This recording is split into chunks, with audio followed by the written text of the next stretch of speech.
నమస్తే నేను Chandana. Welcome to great Andhra top stories. అంతవరకు బాబుదే అధికారం.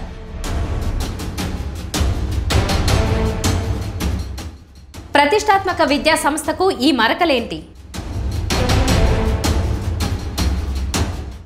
2 కోట్ల ఓట్లలో 25 లక్షల చోరీ. అక్కడ కూటమి కుమ్ములాటలు పీక్స్. ఎన్నికల్లో గెలుపోటములు సహజం. కరోనా లాంటి విపత్కర కాలంలోనూ ఇచ్చిన హామీల్ని నెరవేర్చిన ఘనత మాత్రం వైఎస్ జగన్ ప్రభుత్వానికి దక్కుతుంది. ఆర్థిక ఇబ్బందులు ఎన్ని ఉన్నా హామీల్ని నెరవేర్చిన తన పాలనపై ప్రజలకు ఎందుకంత కోపం? సంక్షేమ పథకాల లబ్ధిదారుల ఓట్లన్నీ ఏమయ్యాయి? ఇది వైఎస్ జగన్ ప్రశ్న. అన్నీ చేసినా కేవలం 11 సీట్లకే పరిమితం కావడంపై జగన్ ఆవేదన చెందడంలో అర్థం ఉంది. ఇదే సందర్భంలో ప్రజా తీర్పుపై లోతుగా అధ్యయనం చేసుకోవాల్సిన అవసరం కూడా జగన్పై ఉంది. అయితే ఘోర ఓటమిపై వైసీపీ ఆత్మావలోకనం చేసుకున్న దాఖలాలు లేవు. ఈవీఎంల మాయాజాలం వల్లే ఓడిపోయామని వైసీపీ ముఖ్యులు ఆత్మవంచన చేసుకుంటున్నారు. అయితే మాజీ ఎంపీ మేకపాటి రాజమోహన్ రెడ్డితో పాటు సీనియర్ నాయకులు గ్రామస్థాయిలో కేడర్కు జగన్ పాలనలో తప్పులు ఎక్కడ జరిగాయో బాగా తెలుసు. ఈవీఎంల వల్ల ఓడిపోయామని వారెవరూ నమ్మడం లేదు. సంక్షేమ పథకాల లబ్ధి కలిగిస్తే చాలు, మిగిలిన అంశాలేవి పట్టించుకోకపోయినా గెలిచిపోతామనే భ్రమలో వైసీపీ పాలకులు ఉన్నారని ప్రత్యేకంగా చెప్పాల్సిన పని లేదు.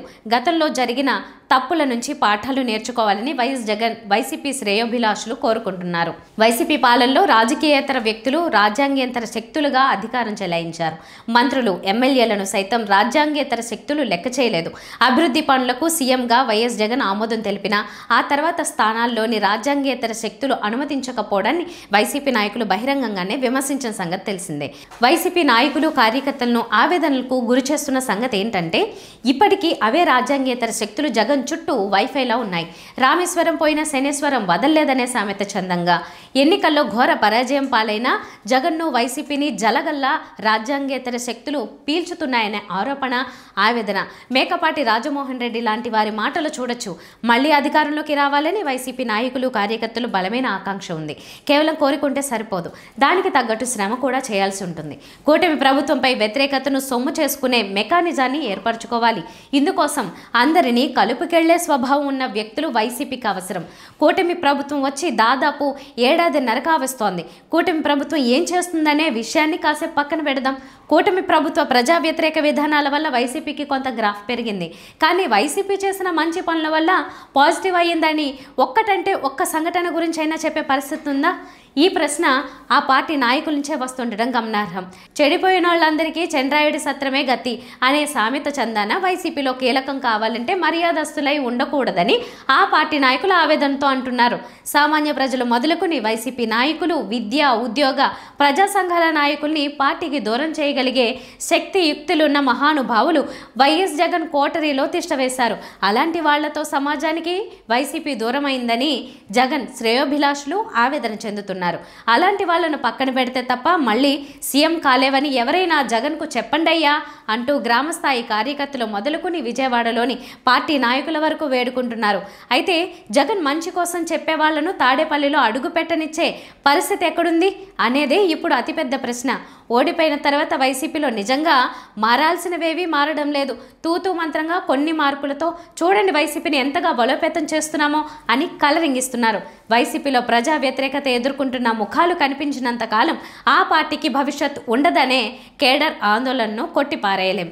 వైసీపీకి సమాధి కట్టేందుకు జగన్కు నీడలా ఉంటున్న వారి విషయంలో మేకపాటి రాజమోహన్ రెడ్డి లాంటి ఆవేదన జగన్కు అర్థం కానంత వరకు ఆ పార్టీని ఎవరూ బాగు చేయలేరు. జగన్ మేల్కొనంత వరకు కూటమికి వచ్చిన ప్రమాదం ఏమీ లేదు. పెద్ద పెద్ద సమస్యల్నే చంద్రబాబు సునాయాసంగా డీల్ చేయగలిగే నేర్పు చంద్రబాబుకు ఉంది. అలాంటప్పుడు చిన్న చిన్న అలజడులు ఆయనకో లెక్క. జగన్ ఎప్పటికీ తన చుట్టూ ఏం జరుగుతున్నదో తెలుసుకోరనే ధైర్యమే చంద్రబాబుకు రెట్టింపు ఉత్సాహాన్ని ఇస్తోంది. దేశానికి స్వాతంత్రానికి ముందే ఆంధ్ర విశ్వవిద్యాలయం విశాఖలో స్థాపితం అయింది. దాని వయసు మరికొద్ది నెలల్లో అక్షరాల 100 ఏళ్లు. విశాఖ ఏయు ఒకనాడు కోస్తా జిల్లాలన్నింటికీ ఏకైక విద్యాలయంగా ఉంటూ వచ్చింది. కాలక్రమేణా అనేక వర్సిటీలు వచ్చాయి. అయినా ఏయుకి ఉన్న ప్రతిష్ట, విద్యా నాణ్యత, గుర్తింపు అలాగే ఉన్నాయి. ఏయు నుంచి ఎంతోమంది విద్యను అందుకుని ఉన్నతమైన శిఖరాలకు చేరుకున్నారు. ఏయు అంటేనే ఎందరికో దిక్సూచిగా ఉంటుంది. పరిశోధనలకు పెట్టింది పేరు అని చెప్తారు. అయితే గతమంతా ఘనం అన్నట్లుగా గత కొన్నాళ్ళుగా ఏయూలో కొన్ని అపచారాలు సంస్థ విలువలకు మచ్చను తెస్తున్నాయని అంటున్నారు. ఏయూలో అసాంఘిక కార్యకలాపాలు జరుగుతున్నాయని గతంలో ఫిర్యాదులు వస్తే వాటిని గుర్తించి యాజమాన్యం కట్టడి చేస్తూ వచ్చింది. అయితే మద్యం వంటివి మాత్రం ఈ సమున్నత ప్రాంగణంలో ఇంకా మరకలు తెస్తున్నాయని అంటున్నారు. ఇక లేటెస్ట్గా చూస్తే ఏయూలోని కోర్స్ మెటీరియల్ భవనం వద్ద ఖాళీ మద్యం బాటిల్స్ కనిపించడంతో ఆ వైపుగా వచ్చేవారు ఇదేమి వైపరీత్యమని ఆవేదన చెందుతున్న పరిస్థితి ఉంది. ఈ భవనం వద్ద 2 వీలర్ పార్కింగ్ చేసే చోట కొంతమంది రాత్రి అయితే చాలు మద్యం సేవిస్తున్నారని స్థానికుల నుంచి కూడా ఫిర్యాదులు వస్తున్నాయి.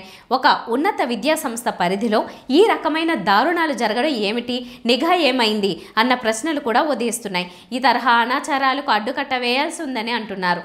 అంతేకాదు గస్తీని పెంచి పవిత్రమైన విద్యాలయాన్ని మద్యానికి విలాసంగా మార్చేవారిని కనిపెట్టి పని పట్టాలని కూడా గట్టిగా కోరుతున్నారు.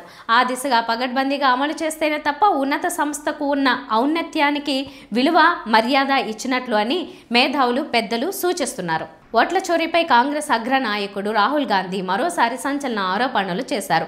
ఆధారాలతో సహా ఆయన ఓట్ల చోరీపై వివరాలు బయటపెట్టారు. బీహార్ ఎన్నికల ముంగిట హర్యానాలో ఓట్ల చోరీ వివరాలను ఆయన వెల్లడించడం దేశవ్యాప్తంగా తీవ్ర చర్చనీయాంశమైంది. హైడ్రోజన్ ఫైల్స్ పేరుతో ఆయన హర్యానా ఎన్నికలపై బాంబు పేల్చారు.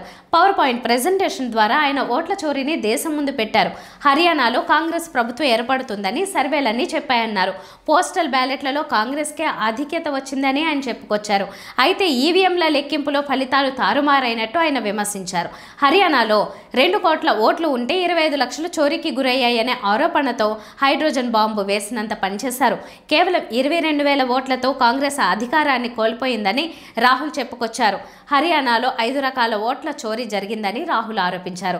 బ్రెజిల్ మోడల్ మాథ్యూస్ ఫెరిరో ఫోటోతో 10 పోలింగ్ బూత్ల్లో 22 ఓట్లు ఉన్నాయన్నారు.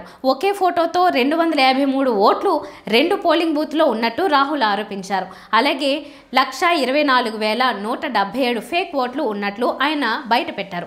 అక్రమాలు బయటకు రాకూడదనే దురుద్దేశంతో సీసీ ఫుటేజీని ఈసీ ధ్వంసం చేసిందని ఆరోపించారు. సీసీ ఫుటేజీ అడిగినా ఈసీ ఇవ్వలేదన్నారు. యూపీ, హర్యానాలో బీజేపీ వాళ్లకు 2 చోట్ల ఓట్లు ఉన్నట్టు ఆయన ఆరోపించారు. ఈ 2 రాష్ట్రాల్లో వేలాది డూప్లికేట్ ఓట్లను బీజేపీ చేర్చిందని ఆరోపించారు.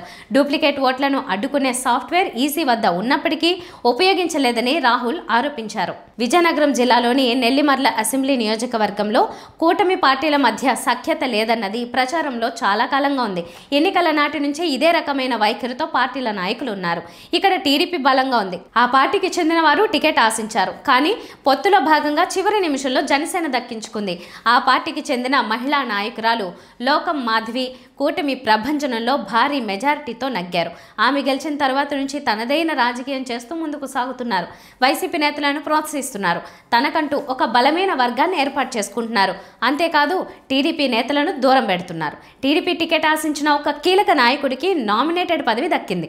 దాంతో ఆయన ఎమ్మెల్యేతో సమానంగా అధికార కార్యక్రమాలు నిర్వహిస్తూ పోటీగా మారారు. ఇలా కూటమిలో కుంపట్లు రాజుకుంటున్న క్రమంలో ఎమ్మెల్యే వర్గం తీసుకున్న ఇంకో నిర్ణయం టీడీపీని ఇబ్బంది పెట్టేలా ఉందని అంటున్నారు. టీడీపీ నుంచి వచ్చే సిఫార్సులను అధికారులు ఆమోదించవద్దని, వారిని పక్కన పెట్టాలని ఎమ్మెల్యే వైపు నుంచి ఆదేశాలు స్పష్టంగా రావడంతో పసుపు పార్టీ తమ్ములు మంటెక్కిపోతున్నారు. తమ ఓట్లతో తమ మద్దతుతో గెలిచి తమకే ఇబ్బంది తెస్తారా అని వారు రగిలిపోతున్నారు. ఇలా అంతర్గతంగా గొడవలు ఉన్నాయని కూటమి పెద్దలు కూడా తెలుసుకుని కొంత రాజీ చేసే ప్రయత్నం చేసిన సర్దుబాటు దిద్దుబాటు అయితే అస్సలు కనిపించడం లేదని అంటున్నారు. ఈ నేపథ్యంలో మొంత తుపాను బాధితులకు సహాయం అందించేందుకు తన నియోజకవర్గంలోని పూసపాటి రేగ మండలం కోనాడ గ్రామానికి వెళ్లిన ఎమ్మెల్యే లోకం మాధవికి అక్కడ స్థానిక ప్రజల నుంచి తీవ్ర స్థాయిలో నిలదీత ఎదురైందని అంటున్నారు. తుపాను బాధితులకు రేషన్ పంపిణీ చేయడానికి వచ్చిన ఆమెను స్థానిక ప్రజలు అడ్డుకుని తమ పట్ల వివక్ష వ్యత్యాసం చూపిస్తున్నారని ఆగ్రహించేసరికి ఎమ్మెల్యే వెనక్కి తిరగాల్సి వచ్చింది. ఈ ఘటన వెనుక ఖచ్చితంగా కూటమి పార్టీలే ఉన్నాయని జనసేన వర్గాలు అనుమానిస్తున్నాయి. అడుగడుక్కి తమను ఇబ్బంది పెట్టేలా వ్యవహరిస్తున్నారని వారు ఆగ్రహం వ్యక్తం చేస్తున్నారు. ఇవి వాళ్ళ టాప్ స్టోరీస్. మరిన్ని అప్డేట్స్తో కలుద్దాం. నమస్తే.